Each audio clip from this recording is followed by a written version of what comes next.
Viral video seorang pria diduga akan lakukan aksi hipnotis ke pemilik toko, paksa ucapkan kata ini.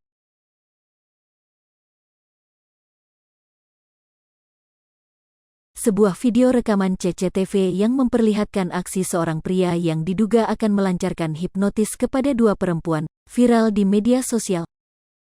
Pria tersebut memaksa dua perempuan tersebut untuk mengucapkan sebuah kalimat. Dalam video terlihat suasana di sebuah toko sepatu. Dua orang perempuan tampak sedang melihat-lihat sepatu yang ada di tumpukan. Kemudian seorang pria mengenakan kaos putih dan topi tiba-tiba masuk dan langsung menghampiri kedua perempuan tersebut. Pria tersebut juga menenteng kresek berwarna putih di tangan kirinya. Pria tersebut awalnya mengajak ngobrol kedua perempuan dan meminta bersalaman.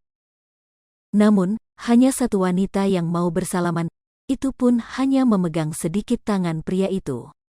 Belum diketahui apa yang dibicarakan oleh pria tersebut. Namun, seorang perempuan yang diduga pemilik toko menunjuk ke arah luar. Pria tersebut tetap berbicara kepada perempuan itu.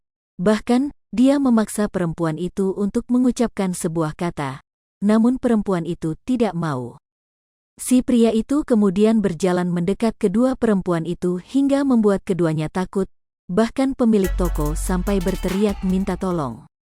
Sementara perempuan yang lainnya berlari keluar.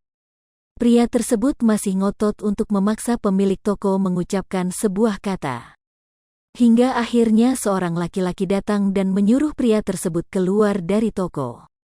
Warganet pun banyak yang mengatakan jika pria tersebut berniat untuk melakukan aksi hipnotis. Barang dompet itu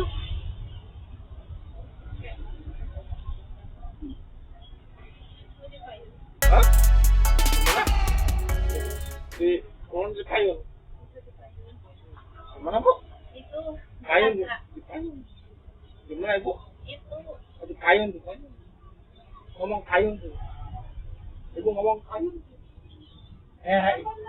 tolong ibu ngomong payung mana itu di payung hah?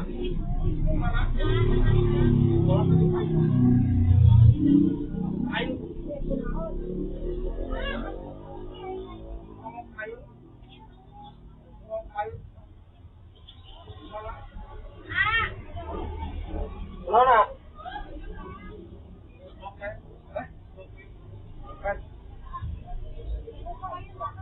Payung, payung. Payung. Di mana? Di mana? Itu dompet di atas. ya ini sudah